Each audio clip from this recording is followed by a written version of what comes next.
Well, speaking of Israel, you have always been a very strong supporter of Israel, and you're currently co-sponsoring a bill, the United States-Israel Cooperation and Regional Security Act.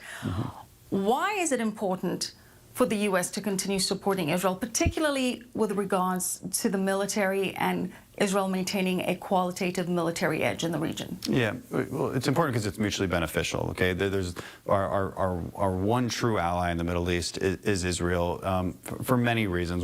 Not just because we have the same enemies, but because we also share the same values.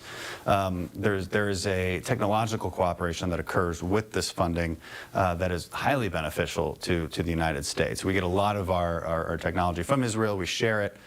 We share intelligence. It's a very good investment on our part, and Israel needs it. You know, oftentimes the question comes up: Israel is not a poor country. Why do they need this? But it's true they're not a poor country, but they do have an outsized need for military hardware, and they are relatively small. They're not poor, but they're much smaller, and so as a percentage of GDP, they do need that extra help.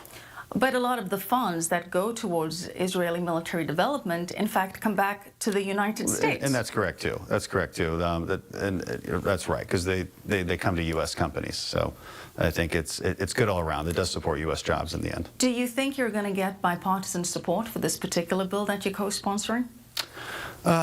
There will be some bipartisan support, and like you know, there's long been bipartisan support for our relationship with Israel, but that's fast changing, of course, and this is a very sad development in American politics where, you know, there's not that many things we agree on. Right. This was always one of them, and we're watching that fissure occur within the Democratic Party. Why do you think you're seeing that? Why do you think there are people on the left side of the Democratic Party that are questioning the U.S.'s special relationship with Israel? Why is this happening now? It's a product of the culture war that's happening in America, and it's a culture war against Western civilization. And what is one of the underpinnings of Western civilization? Well, it's Judaism. It's Jerusalem, and it is the center point of Judeo-Christian history. It's the center point of this idea that we were created in God's image and that individual freedom matters.